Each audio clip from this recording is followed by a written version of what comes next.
Question देखते हैं जिस तरह से क्वेश्चन के पैटर्न आए हैं आज के, और इस तरह से आप इसमें बेनिफिट उठा सकते हैं आने वाले एग्जाम के लिए। ठीक है, चलिए सबसे पहले क्वेश्चन पूछा गया था जिससे यदि एक धनात्मक पूर्णांक n को अगर n से 5 से भाग करते हैं तो 3 बचता है, निम्नलिखित में से कौन सी संख्या 0 का शेषफल देती है जब इसे 7 से भाग करोगे? मतलब क्या करा, अपन ने इसको भाग करा, ठीक है।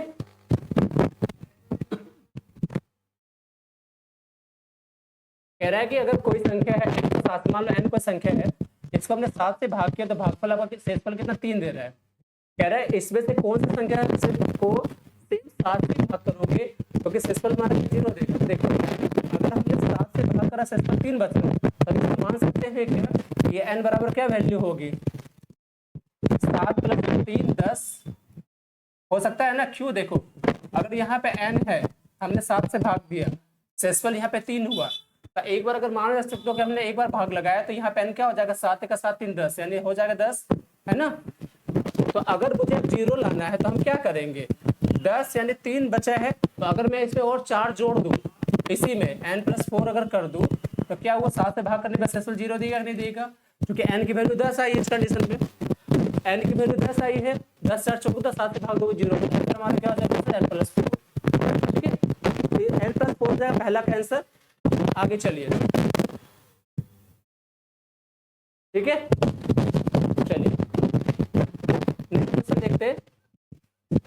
अगला क्वेश्चन जिसको इस तरह से पूछा गया ट्रिगो से रिलेटेड, क्या है यहाँ पे क्वेश्चन, कह रहे हैं कि sin 67 डिग्री cos 35 डिग्री, ठीक है, और cos sin 33 cos 67 cos 13 sin cos 17 minus sin 13। अच्छा पता पता होगा कि sin A cos B minus cos A sin B, ठीक है ना, एक वैल्यू होती है दी होती है sin A माइनस B की। उसी तरह ये जो वैल्यू हो जाएगी cos A cos B minus sin A sin B ये हो जाएगी किसकी, cos A प्लस B की, ठीक है।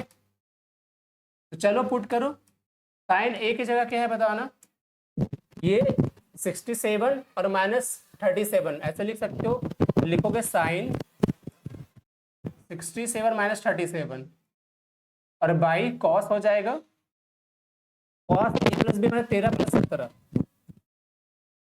तो कितना हो जाएगा सोचो, हटाओगे ऊपर तो साइन 30 बचेगा ऊपर में, नीचे करोगे तो कॉस 30 डिग्री नीचे भी आएगा जोड़ करके, ठीक है। तो साइन 30 का मान कितना होता है बताना। क्वेश्चन क्या है, कैसा कितना क्वेश्चन है, क्वेश्चन याद है तो लिख दो आप, जिन्हें जिन्हें राजे क्वेश्चन अगर याद है तब लिखो क्वेश्चन किस तरह से क्वेश्चन था। अगर आप बोल रहे क्वेश्चन ये नहीं था, क्वेश्चन बताओ क्या क्लियर। चलो ठीक है भाई, ओके चलो आगे यहाँ पे तो साइन 30 का मान कितना हो जाएगा 1/2 और इसका मान √3/2, ठीक है। तो ये कट जाएगा तो आंसर हमारा 1/√3 आ जाएगा, दिस इज, ठीक है। चलो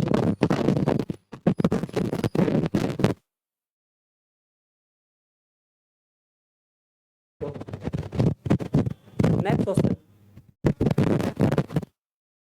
एक वस्तु के 20% की अनुमति है और वस्तु को 1380 में बेचा जाता है, तो वस्तु का अंकित मूल्य छूट के बाद इसमें बेचा गया है, तो उसका अंकित मूल्य पूछ रहा है। तो हम कह सकते हैं 1380 को 20% छूट के बाद बेचा गया है, यानी 80% में बेचा गया है।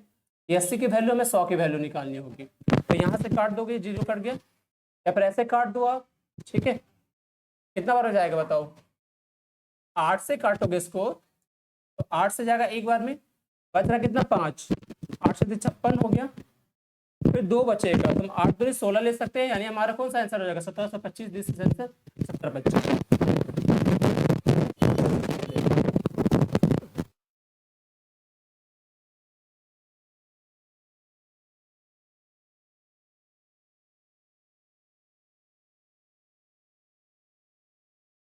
इसको देखो, अगला देखो,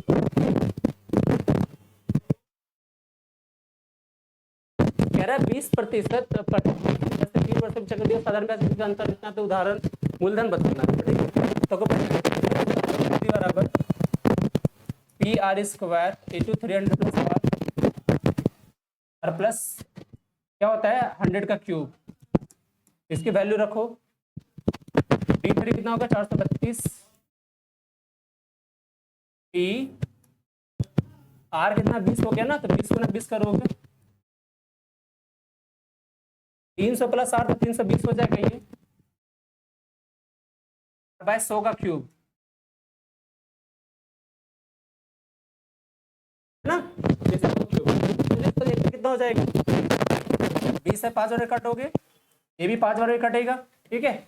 और अगर इसको काटोगे तो देखो ये 0 यहां से चला गया, अगर हम 32 काटते तो 16, देखो 16 दूनी 32, 8 बच रहा है, अगर हमने 16 से काटा तो 16 दूनी 32 हो रहा है, यहाँ पे कितना बच रहा है, ऐसा करो 8 से काटो, 8 से 8 हो रहा है 40, 0 8 चौक 32, ठीक ना, 40 हो गया, 8 बजे 40 और बच्चा कितना 4, ठीक है, 8 बजे 40 और 4, यहाँ से 8 4 कट गया। अब क्या कर सकते हैं, 2 से जाएगा 27 बार में इधर, सॉरी 2 से जाएगा 27 बार में इधर, और 2 से जाएगा इधर 2 बार, ठीक है, 2 से काटोगे 27 बार में, 2 से 2 बार, ठीक है, और 2 125 गुना 27, लास्ट में वैल्यू कितनी हो रहे हैं, लास्ट में 2 जगह में 5 तो 5 के लिए हम क्या करेंगे, 27 पंचे 135, 13 बचेगा, 27 दूनी 54 और 13, 54 अगर 13 करते हो, यहाँ पे 7 आने वाला है 75 सेंसर हमारा कौन सा होगा, दिस इज 3375, ठीक है, 70 से बात 3375 वाले, ठीक है। चलो कहा है ओ पर कैंट और 8 सेंटीमीटर लंबाई की जीव है, यदि ओ एम एक तो भी एक मान लो एक वृत्त है, एक वृत्त है जहां पे ओ एक इसका केंद्र है, इसका ओ केंद्र है, ठीक है, और एक जीवा है, ए भी एक जीवा है, ठीक है, एक त्रिज्या है और जिसकी लंबाई कितना 8 दिया हुआ है। आपसे पूछा है ओ एम अगर लंब है इस पे, यहाँ पे ओ एम की वैल्यू फाइंड करनी क्या होगी, ऐसे पूछा क्या, देखो अगर ये 8 है तो ये 14 हुआ, तो अगर ये 20 से कटेगा ना त्रिज्या, अगर केंद्र से लंब है तो बीचों बीच जाएगा, यानी 14 है तो ये 7 हो जाएगा। अब इसकी वैल्यू निकालो, तो क्या होता है का बराबर रूट अंडर आर का स्क्वायर माइनस 7 का स्क्वायर, यानी 64 माइनस 49, ठीक ना, तो 9 4 कितना हो जाएगा भाई, 9 5 14, ठीक है, रूट अंडर 15 आंसर इसका, रूट अंडर 15 इसका, रूट अंडर 15 हो जाएगा सर, ठीक है।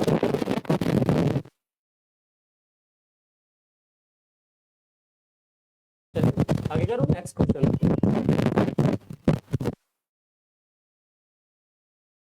तो देखो कह रहा है एक कार गति से यात्रा करते हुए तय करता है और 40 पर लौटता है, इसकी एवरेज स्पीड क्या होगा, 2xy बटा x प्लस वाई, 2xy क्या होगा 2x कितना होगा 8, ये कितना है 40 बटा, दोनों जोड़ दोगे तो 100 हो जाएगा, ये कैंसिल ये कैंसिल, तो 6 चौक 24 48 से आंसर 48 दिस इज, है ना, 48 एवरेज स्पीड 48 किलोमीटर बराबर एवरेज स्पीड हो जाएगी इसकी।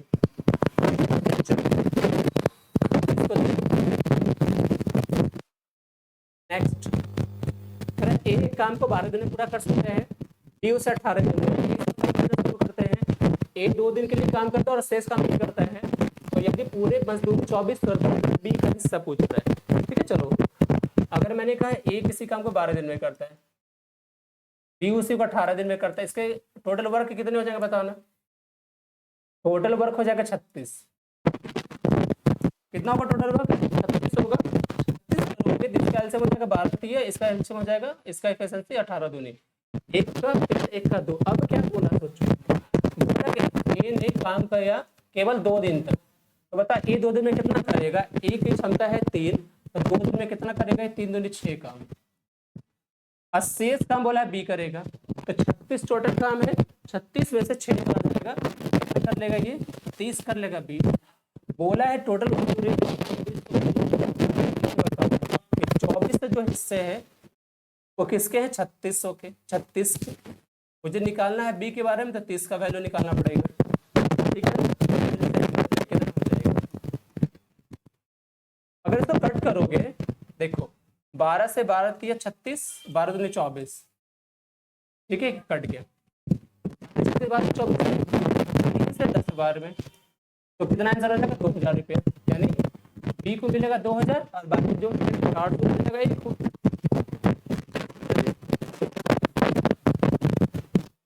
अगला क्वेश्चन देखो,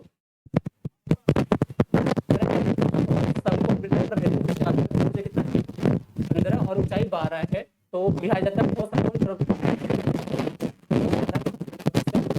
ऊंचाई पूछ रहा है क्या है। एक शंकु यहाँ पे है, तो एक बेलन है ना, अब बेलन को बनाया जा रहा शंकु, ठीक है।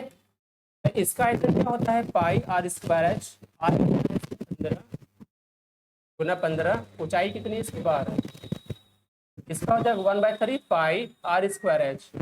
आर कितना है हमारा, आर 24 दिया हुआ है और एच इसकी निकालनी है, तो वैल्यू निकाल दो, एच का कितना हो जाएगा, जो जो कटता कट, यहाँ से खत्म, ठीक है। और क्या कटोगे, तो 3 से 5 बार में गया, 8 बार में गया, 3 8 24, और तो कुछ कटेगा नहीं। तो 5 से 15 गुना 15, 225 16, तो वैल्यू क्या है, वैल्यू कितना हो जाएगा, 16 से एक बार में, ठीक है, बन रहा है कितना 6 और 5 65, 16 से 4 बार में 64, एक बचेगा। तो उसके लिए अगर मैं दशमलव देता हूँ तो यहाँ पे आ जाएगा 0, है ना, यानी 0 यानी 10 हो जाएगा।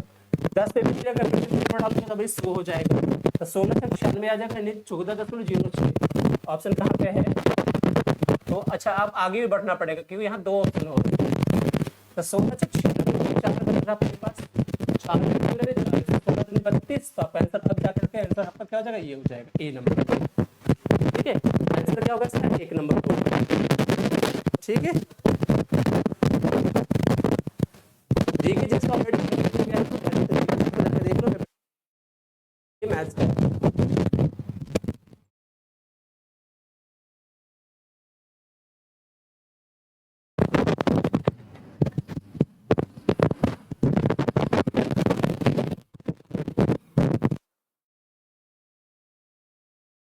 इसको देखो, कह रहे हैं कि और 10% की छूट देने के बाद एक दुकानदार 12.5% का लाभ कमाता है। यदि वस्तु का अंकित मूल्य पर बेचा जाता है, उसका लाभ प्रतिशत क्या होगा। अगर मैं करूँ एमआरपी है ना, उसमें छूट कितना मिला 10% का, तो 10% की वैल्यू कितनी होती है, 1/10 होती है ना। तो हम कह सकते हैं कि एमआरपी का 10% छूट मतलब 90% बेचा होगा और 90% वैल्यू होगी 9/10। अच्छा लाभ कितना हुआ 12.5%, 12.5% वैल्यू लिख हो गया, अब तो 1/8 हो जाएगा। तो मैं कह सकता हूँ पे अगर 8 पे का लाभ हुआ तो सीपी पे 9/8 करने पे क्या हो जाएगा, ये भी विक्रय मूल्य, ये भी पे बेचा है ना, तो ये भी यहाँ से एमआरपी बटा सीपी की वैल्यू क्या हो जाएगी 10/8 हो जाएगा।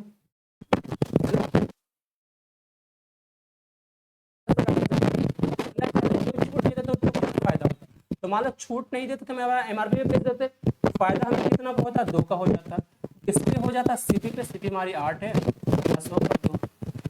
2 से 4 बार में गया, 4 से 25 बार में गया, हमारा कितना हो जाएगा 25%, दिस इज 25%, ठीक है, कितना 25%।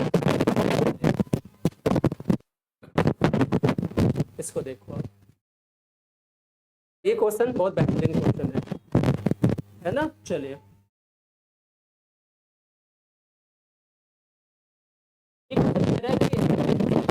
Square minus 36x plus square किसका करेगा।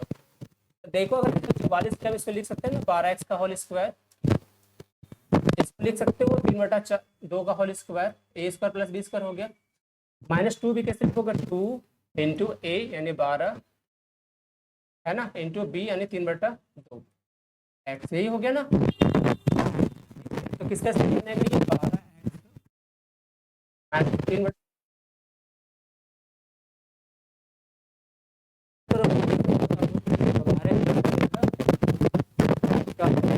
ये क्या हो जाएगा।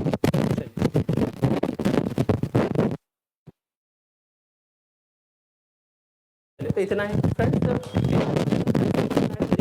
बता दिया, जो मिलेगा तो बताते चले जाएंगे। आपके पास अगर अपने परफेक्ट क्वेश्चन है जिसको आपने अगले पेपर दिया है तो आप टेलीग्राम पे जाकर मुझे बता सकते हैं। ओके, चलिए मिलते हैं नेक्स्ट वीडियो, तब तक के लिए बाय बाय, थैंक यू।